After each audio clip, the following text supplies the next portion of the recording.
शिव हर शंकर नमामि शंकर शिवशंकर शंभो हे गिरिजापती भवानी शंकर शिवशंकर शंभो। तर नमस्कार मंडळी, तर आज आपण महाशिवरात्री बद्दल माहिती जाणून घेणार आहोत। महाशिवरात्री नेमकी कधी आहे? 15 की 16 तारखेला। त्याचप्रमाणे आपण पूजाविधी, मंत्र, महत्त्व तसेच या दिवशी चुकूनही आपल्याकडनं जी काही कामे होतात तर या संदर्भात आपण थोडक्यात माहिती जाणून घेणार आहोत। तर व्हिडिओ हा स्किप न करता शेवटपर्यंत पहा। चॅनलवरती नवीन असेल तर चॅनलला सबस्क्राईब करा। व्हिडिओ पाहत असताना व्हिडिओला लाईक करा। तर आपण ही संपूर्ण माहिती आहे तर ती एक एक करून संपूर्ण माहिती आपण जाणून घेऊया। तर प्रत्येक महिन्यातील वद्य चतुर्दशी रात्र ही शिवरात्र मानली जाते, परंतु माघ वद्य चतुर्दशीची रात्र ही महाशिवरात्री म्हणून विख्यात आहे। महाशिवरात्री हे शिवभक्तांच्या दृष्टीने अत्यंत पवित्र असे एक व्रत आहे। शंकर हा महायोगी, आतुर, पराक्रमी असूनही त्यागी, विरागी असा आहे। त्याचप्रमाणे महाशिवरात्रीला जलाभिषेक, रुद्राभिषेकाला अनन्यसाधारण महत्त्व आहे। देवांचे देव आणि तिन्ही लोकांचे स्वामी महादेवांचा हा सण मोठ्या उत्साहात साजरा केला जातो। या दिवशी भक्तिभावे शिवाची आराधना केल्यास भगवान शंकर प्रसन्न होतात आणि शिवभक्तांच्या सर्व मनोकामना पूर्ण होतात असे मानले जाते। काही कथांनुसार समुद्र मंथनातून निघालेला हलाहल याच दिवशी शंकराने प्राशन केले होते आणि जगाला विनाशापासून वाचवले। हेच ऋण फेडण्याचा दिवस म्हणजेच महाशिवरात्री होय अशी मान्यता असल्याचे सांगितले जाते। काही कथांनुसार या दिवशी शिव आणि पार्वतीचा विवाह झाला होता। काही ठिकाणी या दिवसाला जलरात्री असे संबोधले आहे। महाशिवरात्रीचा महिमा मोठा असल्याचे सांगितले जाते। शिवतत्व या दिवशी प्रथम पृथ्वीवर अवतरल्यामुळे हा दिवस महाशिवरात्री म्हणून साजरा केला जातो। हिंदू परंपरेनुसार महाशिवरात्री वर्षातील सर्वात महत्त्वाचा सणांपैकी एक आहे। हा सण फाल्गुन महिन्याच्या कृष्ण पक्षाच्या 14व्या दिवशी साजरा केला जातो। शिवाची महान रात्र म्हणूनही ओळखला जाणारा हा सण आहे। असे मानले जाते की या दिवशी उपवास करणाऱ्यांच्या इच्छा पूर्ण होतात। या शुभ प्रसंगी मंदिरामध्ये शिवलिंगावर दूध, मध आणि पाणी अर्पण करणाऱ्याला आणि पूजा करणाऱ्या भाविकांची गर्दी या दिवशी भरपूर प्रमाणात असते। नित्य शिवरात्र, पक्ष शिवरात्र, मासा शिवरात्र, योगा शिवरात्र व महाशिवरात्र असे शिवरात्रीचे 5 प्रकार आहेत। यापैकी महाशिवरात्री ही सर्वश्रेष्ठ मानली जाते।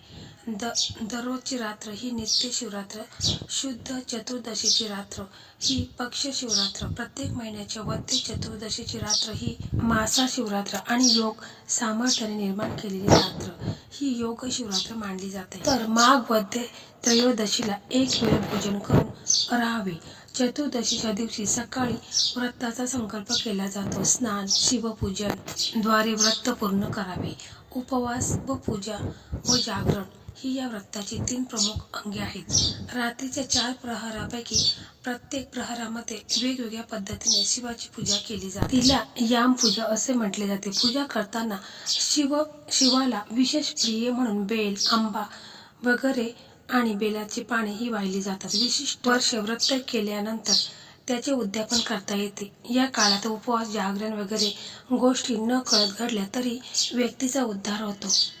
त्याचप्रमाणे आता आपण पाहू की यंदा महाशिवरात्र नेमकी कधी आहे, 15 की 16 तारखेला। तर बघा, यंदा रविवारी 15 फेब्रुवारी 2026 रोजी महाशिवरात्री आहे। अन्य व्रतामध्ये पंचांगानुसार सूर्योदयाची तिथी मांडण्याची प्राचीन परंपरा आहे, परंतु महाशिवरात्री व्रतात निश्चित कालाला महत्त्व असून या दिवशी करायचे शिवपूजन प्रदोष काळानंतर रात्री केले जाते। रात्रीचे समान 15 भाग केल्यानंतर त्यापैकी 8वा भाग तो निश्चित काळ होय। जेव्हा निश्चित काळी कृष्ण चतुर्दशी म्हणजे महिन्याच्या दुसऱ्या पंधरवड्याची 14वी तिथी असेल तिला शिवरात्री असे म्हणतात। माघ महिन्यात या शिवरात्रीस विशेष महत्त्व असल्याने तिला महाशिवरात्री असे म्हणतात। यंदा 2026 मध्ये 15 फेब्रुवारीच्या उत्तरात्री 12:28 ते 1:18 या कालावधीत निश्चित काल आहे। चतुर्दशी तिथी 15 फेब्रुवारी सायंकाळी सुरू आहे। उदय तिथीनुसार महाशिवरात्री 15 फेब्रुवारीलाच साजरी केली जाईल। तसेच आता आपण पाहू की महाशिवरात्रीची तारीख ही कशी ठरते. तर महाशिवरात्री हा सण चंद्राच्या तिथीनुसार साजरा केला जातो. फाल्गुन महिन्यातील कृष्ण पक्षातील चतुर्दशी तिथीला महाशिवरात्री मानली जाते. 2026 मध्ये ही चतुर्दशी तिथी 15 फेब्रुवारी रोजी सायंकाळी सुरू होऊन 16 फेब्रुवारी संध्याकाळपर्यंत राहणार आहे. मात्र हिंदू परंपरेत उदय तिथीला प्राधान्य दिले जात असल्याने महाशिवरात्री 15 फेब्रुवारी 2026 रोजीच पाळली जाणार आहे. रात्रभर जागरण व शिवपूजेला विशेष महत्त्व आहे. प्रदोष काळ व मध्यरात्री पूजा अधिक फलदायी मानली आहे. तर महादेवाची कृपा मिळवण्यासाठी शिवभक्त वर्षभरच्या दिवसाची आतुरतेने वाट पाहतात. तो दिवस म्हणजेच महाशिवरात्री. या दिवशी महादेवांची पूजा, उपवास आणि रात्रभर जागरण करण्याला विशेष महत्त्व आहे. दरवर्षी फाल्गुन महिन्यात येणारी महाशिवरात्री शिवभक्तांसाठी केवळ धार्मिक नसून आत्मिक साधनेचा दिवस मानला जातो. अनेक जण या दिवशी उपवास, जप, ध्यान आणि शिवपूजा करतात. मात्र 2026 साली महाशिवरात्री ही विशेष महत्त्वाची ठरणार आहे. पुराण कथेनुसार महाशिवरात्रीच्या दिवशी भगवान शंकर आणि माता पार्वती यांचा विवाह झाला होता. त्यामुळे हा दिवस अत्यंत शुभ मानला जातो. शिवभक्तांसाठी हा दिवस श्रद्धा, संयम आणि भक्तीचे प्रतीक आहे. महाशिवरात्रीला देशभरातील शिवमंदिरात विशेष प्रमाणात सजावटी केल्या जातात. तर या दिवशी शिवभक्त काय करतात?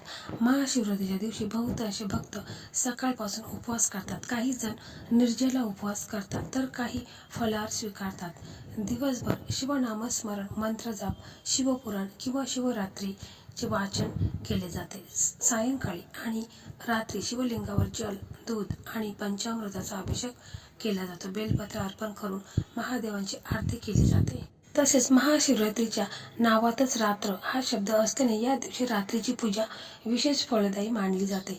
धार्मिक मान्यतेनुसार या रात्री भगवान शंकर ध्यानस्थ अवस्थेत असतात. त्यामुळे या काळात केलेली पूजा, मंत्रजाप आणि शिवनामस्मरण लवकर फल देणारे ठरते असे सांगितले जाते. म्हणूनच अनेक भक्त या दिवशी रात्रभर जागरण करतात. त्याचप्रमाणे महाशिवरात्रीच्या रात्री प्रदोष काळात आणि मध्यरात्रीच्या सुमारास पूजा करणे विशेष शुभ मानले जाते.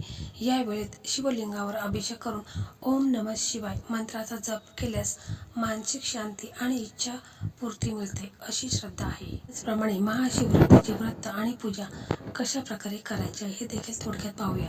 महाशिवरात्रीच्या दिवशी सकाळी आपण ब्रह्ममुहूर्तावर उठायचे आहे. स्नान करून स्वच्छ कपडे परिधान करावेत. शक्य असल्यास पांढऱ्या रंगाचे वस्त्रे परिधान करावे.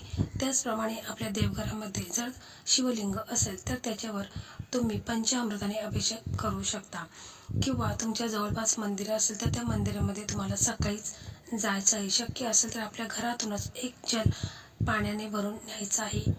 पाण्यामध्ये तुम्हाला थोडंसं कच्चं दूध टाकायचं आहे आणि असेल तर तुम्ही पंचामृत त्या पाण्यामध्ये टाकून आपल्या घरूनच पाणी घेऊन जायचं आहे.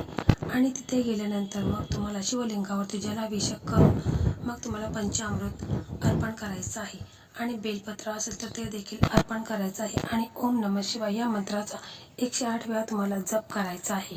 शिवलिंगावरती हळद कुंकू हे कधीही अर्पण करू नये, कारण शिव हे वैरागी आहेत. त्यामुळे त्यांना हळद कुंकू हे कधी अर्पण करायचं नाही, त्यांना भस्म लावायचं आहे. त्याचप्रमाणे बघा, आपण उपवास करत असतो, परंतु उपवास करत असताना आपल्याकडनं नकळत काही चुक्या होतात. त्यामुळे आपल्याला व्रताचे पूर्ण फळ प्राप्त होत नाही. तर अशा कोणत्या चुक्या आपल्याकडनं होतात ते देखील आपण थोडक्यात जाणून घेऊया. पूजेदरम्यान शिवलिंगावर तुळशीचे पान, केतकीचे फुलं, हळद, सिंदूर किंवा कुंकू अर्पण करू नये. उपवासात गहू, तांदूळ किंवा डाळीचे सेवन करू नये. त्याऐवजी फळाहार, साबुदाणे किंवा राजगिरा असे पदार्थ खावेत. उपवासाच्या दिवशी दिवसा झोपू नये. तसेच या दिवशी काळे कपडे चुकूनही घालू नये. सर्वात महत्त्वाचं म्हणजे या दिवशी कोणाशी वाद घालू नये, भांडण करू नये, कोणालाही अपशब्द बोलू नये, मोठ्यांचा आदर करावा, कोणाचाही अपमान करू नये. घरी आलेल्या व्यक्तीला पाणी द्यावं, चहा द्यावं किंवा एखादी गरीब व्यक्ती असेल तर तिला काही अन्नधान्य द्यावं. अशा प्रकारे आपल्याकडनं नकळत जर काही चुक्या झाल्या तर आपल्याला व्रताचे पूर्ण फळ प्राप्त होणार नाही आणि म्हणून या दिवशी आपण चुकूनही या चुक्या करायच्या नाहीत. तर मंडळी, मी तुम्हाला एक एक करून संपूर्ण माहिती सांगितलेली आहे. तर व्हिडिओ तुम्हाला कसा वाटला कमेंटमध्ये नक्की सांगा.